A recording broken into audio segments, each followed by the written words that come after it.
Tu t'es déjà demandé si ton shaker de 30 grammes de protéines après ta séance, c'était suffisant, ou si tu pouvais en mettre beaucoup plus sans que ce ne soit gaspillé. Parce que quand les idées reçues, les magazines, les coachs et les tonnes de conseils qu'on trouve sur internet, franchement, personne n'est vraiment d'accord. Pour te dire la vérité, j'avais envie de savoir ce que les gens en pensaient. Du coup, j'ai lancé un petit sondage sur Instagram et j'ai posé la question également sur des forums. Est-ce qu'on peut assimiler 20 grammes, 30 grammes, 40 grammes, 50 grammes ou est-ce qu'il n'y a pas de limite par repas? Et tu sais quoi? Les réponses étaient complètement partagées. Certains me disaient ça dépend du poids de corps, d'autres ça dépend du nombre de repas par jour et certains encore ça dépend du type de protéines que tu consommes. Bref, c'est un vrai casse-tête.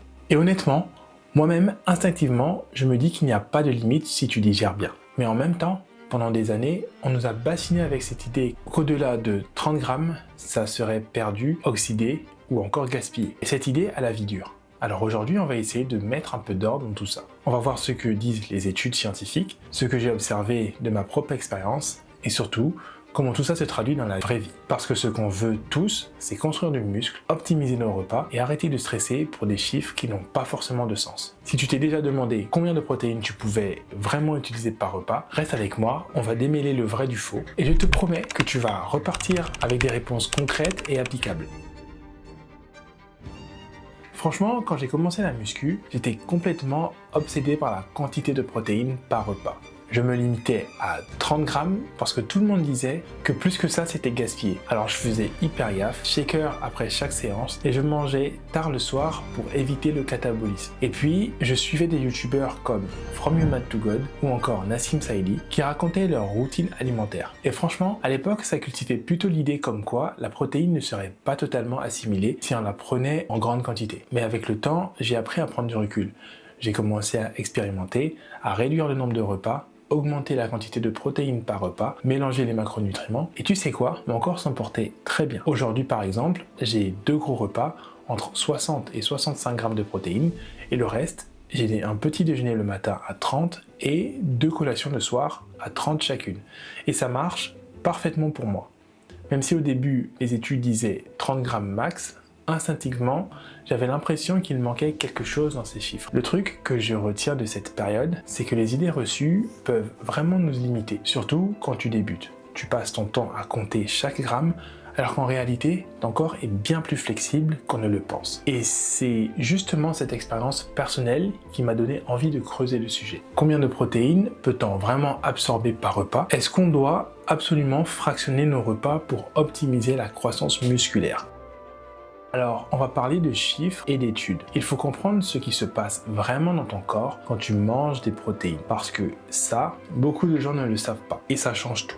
Imagine que tu bois ton shaker après ta séance de muscu. À ce moment-là, ton estomac entre en action. Les protéines que tu viens d'avaler, elles sont composées de longues chaînes d'acides aminés, un peu comme des perles sur un fil. Ces chaînes sont très longues pour être utilisées directement par ton corps. Donc ton estomac va commencer à les décomposer grâce à l'acide gastrique et aussi aux enzymes digestives. Ensuite, ces morceaux ont l'intestin grêle où ils sont encore décomposés en acides aminés libres. Et là, la magie de la biologie. Ces acides aminés passent dans ton sang, ils circulent et devient disponible pour toutes les fonctions de ton corps, mais surtout pour tes muscles. Pendant la muscu, tes fibres musculaires subissent des petites micro-déchirures. Pour réparer ces fibres et les renforcer, ton corps utilise ces acides aminés. Les cellules satellites, qui sont un peu les ouvrières des muscles, se mettent au travail, fusionnent avec les fibres endommagées et permettent à ton muscle de grandir. Mais attention, tout n'est pas utilisé directement par les muscles. L'excédent d'acides aminés peut être converti en énergie ou transformé en urée par le foie, avant d'être éliminé par les reins. Et c'est là que beaucoup de gens se disent « Ah, donc il y a une limite. Au-delà de ça, tout est perdu. » Sauf que ce n'est pas si simple, parce que le corps peut utiliser ces acides aminés pour plein d'autres fonctions. Énergie, renouvellement cellulaire, enzymes, hormones. Donc l'idée que tout excédent est gaspillé est un peu simpliste. Bref, comprendre la digestion et l'assimilation des protéines, c'est la base pour se poser les bonnes questions sur combien de protéines manger par repas et comment les répartir. Ok, maintenant qu'on sait comment les protéines sont digérées et utilisées, voyons ce que la science nous dit.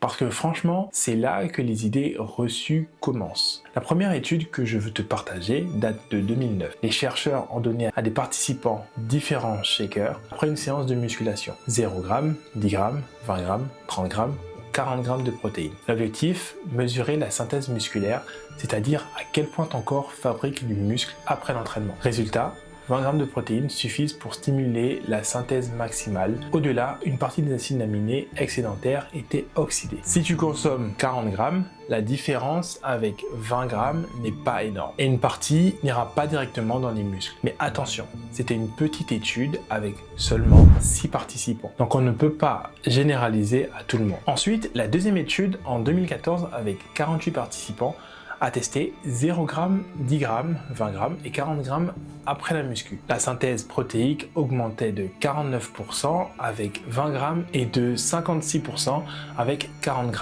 Donc là oui, un léger gain, mais pas proportionnel à la quantité consommée. La troisième étude en 2020 a testé avec un entraînement d'endurance. 0 g, 15 g, 30 g et 45 g.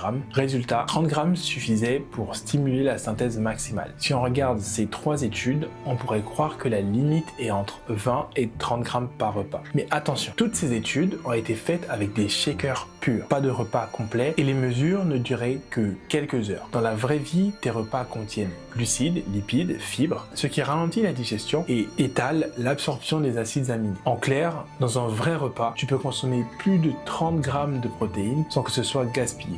Et ce n'est pas tout, ton poids, ton sexe, ton niveau d'entraînement et la fréquence d'entraînement influencent la quantité optimale. Pour te donner un ordre d'idée, les recommandations modernes parlent de 0,25 à 0,4 g par kilo par repas pour stimuler la synthèse musculaire. Enfin, le plus important, le total journalier compte beaucoup plus que la répartition exacte. Que tu fasses 3 gros repas ou 5, tu respectes ton apport total, ton corps s'en sortira très bien. Donc voilà, les études sont utiles pour comprendre les bases, mais elles ne racontent pas toute l'histoire. Elles ont été faites dans des conditions très contrôlées et courtes, et la vraie vie est plus flexible.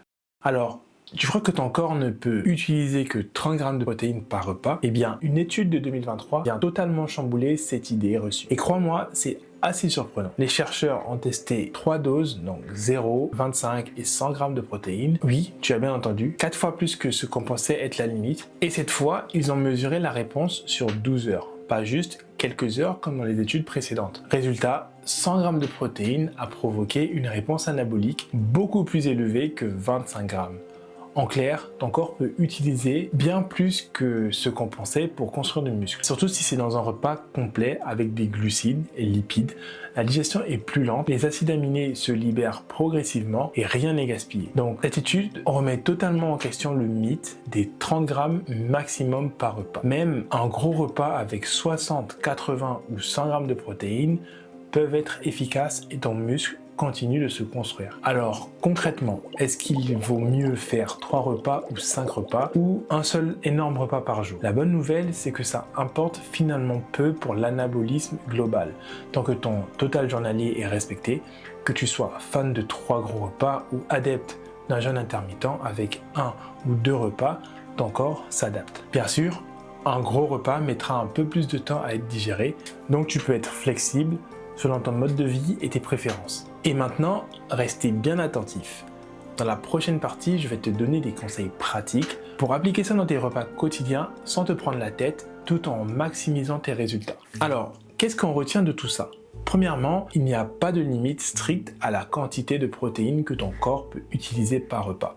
Les études récentes montrent que même un gros repas avec 60, 80 ou 100 g de protéines peut être pleinement utilisé pour construire du muscle. Deuxièmement, le total journalier compte bien plus que la répartition exacte. Que tu fasses 2 repas, 3 repas ou 5 repas, tant que tu respectes ton apport total en protéines, ton corps s'en sortira très bien. Donc oublie les contraintes inutiles du type je dois absolument faire 6 repas par jour, maximiser l'anabolisme. Troisième point, la digestion et l'absorption sont progressives. Dans un repas complet, les glucides et les lipides ralentissent un peu le métabolisme. Mais c'est justement ce qui permet à ton corps d'utiliser efficacement toutes les protéines. Donc pas de panique si tu manges un gros repas copié. Enfin, le conseil pratique pour toi. Premièrement, calcule ton total de protéines quotidien en fonction de ton poids et de ton objectif. En général, 1,6 à 2,2 g par kilo pour la prise de muscle. En 2, répartis-les selon ton style de vie. 2, 3 ou 4 repas comme tu préfères. Et troisièmement, concentre-toi sur des protéines de qualité à chaque repas. œufs, poulet, poisson, produits laitiers, légumineuses ou protéines végétales complètes. Bref. La bonne nouvelle, c'est que tu peux être flexible, tu n'as plus besoin de te limiter à 30 grammes de protéines par repas et tu peux adapter ton alimentation à ton quotidien sans perdre de muscle. Alors applique ça, teste ce qui te convient et concentre-toi sur ton total quotidien plutôt que sur chaque repas. Parce que c'est là que réside la vraie clé de la prise de muscle efficace. Et voilà, maintenant tu sais que la limite des protéines par repas, c'est beaucoup plus flexible qu'on ne le pensait. Tu peux te concentrer sur ton total journalier, adapter les repas à ton style de vie et construire du muscle sans te prendre la tête. Si cette vidéo t'a été utile, abonne-toi à la chaîne, active la cloche pour ne rien manquer et mets un like si tu veux plus de vidéos sur la musculation, la nutrition et l'optimisation des résultats. Et pour ceux qui veulent aller plus loin, j'ai préparé une ressource gratuite pour calculer tes besoins journaliers, en protéines et en calories, avec un petit guide pratique pour planifier tes repas facilement. Tu trouveras le lien dans la description. Si tu veux aussi un suivi personnalisé en nutrition, tu peux cliquer sur le lien pour réserver une session avec moi et je t'accompagne pour atteindre tes objectifs plus rapidement et plus efficacement. Dans la description, je te laisse aussi quelques liens utiles, comme un calculateur de besoins. Également, je te laisse le lien des articles que j'ai mentionnés dans cette vidéo et aussi mon lien Prep My Meal où tu pourras acheter tes repas préfaits en fonction de tes besoins. Alors, n'hésite surtout pas à checker tout ça et à me dire en commentaire ce que tu comptes tester en premier. Et moi, je te dis à la prochaine.